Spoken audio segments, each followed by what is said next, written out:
The Medal of Honor. You see it and you know what it means, above and beyond. But for most of the early history, it was a very different beast.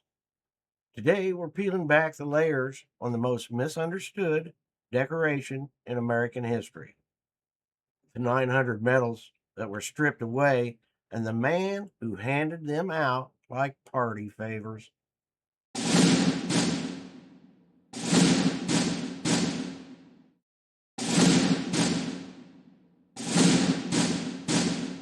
The medal itself comes to us from two separate branches of the military. And in December of 1861, Iowa Senator James Grimes proposes legislation to create medals of honor for the Navy. And these medals will be presented to enlisted seamen and Marines who distinguished themselves by gallantry in action during the Civil War. And President Lincoln signs the legislation creating the Navy's Medal of Honor that same month.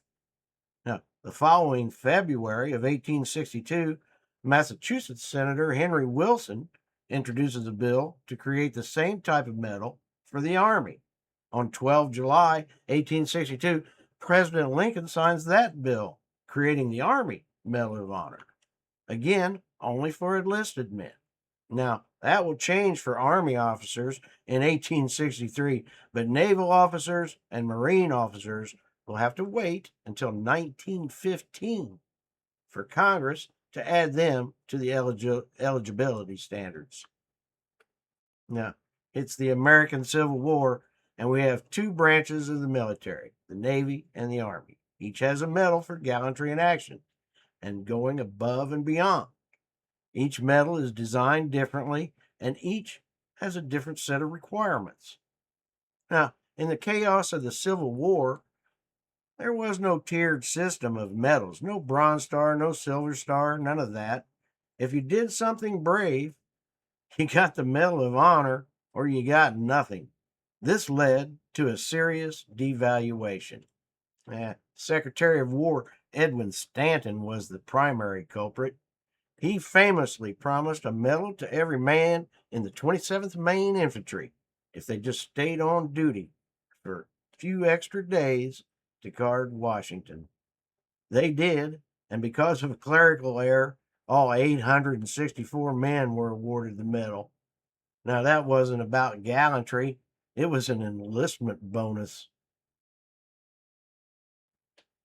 Now, Secretary of War Stanton presented the first Medal of Honor to Jacob Parrott, a member of Andrews Raiders and a newly exchanged prisoner of war, for his participation in the Great Locomotive Chase. That same day, 6 other surviving members of Andrews Raiders received their recognition. Now, if you haven't seen our episodes on both Jacob Parrott and the deep dive into the Great Locomotive Chase, go back into the archives and look at those and leave us a comment below. Now, in 1917, there was a purge.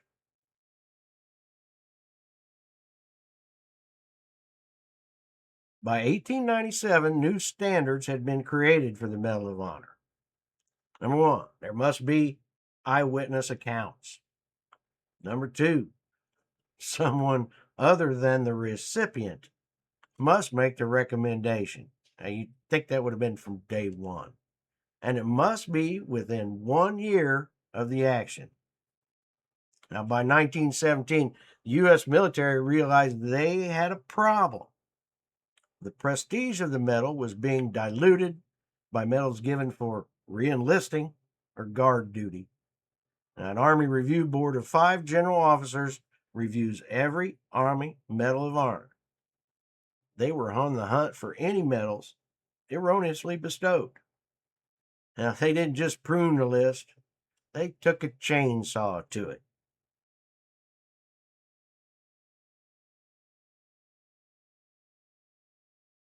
They revoked 911 medals. Think about that. Nearly a third of all medals awarded up to that point wiped from the rolls overnight.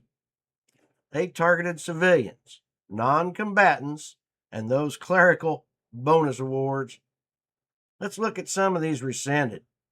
First, the men of the 27th Maine. Over 800 received the medal due to clerical error, all rescinded. Lincoln's Funeral Guards, 29 officers and men, all rescinded. 5 civilian scouts, including William Buffalo Bill Cody, all rescinded. A female surgeon, Dr. Mary Walker, who became a prisoner of war during the Civil War, rescinded. Now, it wasn't just the mass revocations that were odd.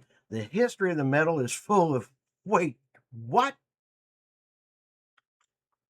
The age gap. We've seen an 11-year-old drummer boy receive it for gallantry in the 7-day battle and the Peninsula Campaign, as well as 8 other drummers during the Civil War.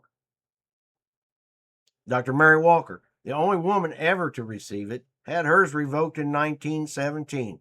She refused to take it off and wore it until the day she died. Yeah, ever heard of a double dip? Before 1918, you could actually earn it twice. We have 19 double recipients, including Thomas Custer, the brother of George Armstrong Custer. Now, history is a living thing. Sometimes the government gets it wrong, and sometimes it takes a century to get it right. I want to hear from you. You think the 1917 Review Board went too far, or was it a necessary step to protect the sanctity of the medal? Let me know in the comments. The Medal of Honor is more than just gold and ribbon. It's a story of how we define our own values. My name's Kenny. This is Gallantry in Action. Come see us next time. Stay legendary.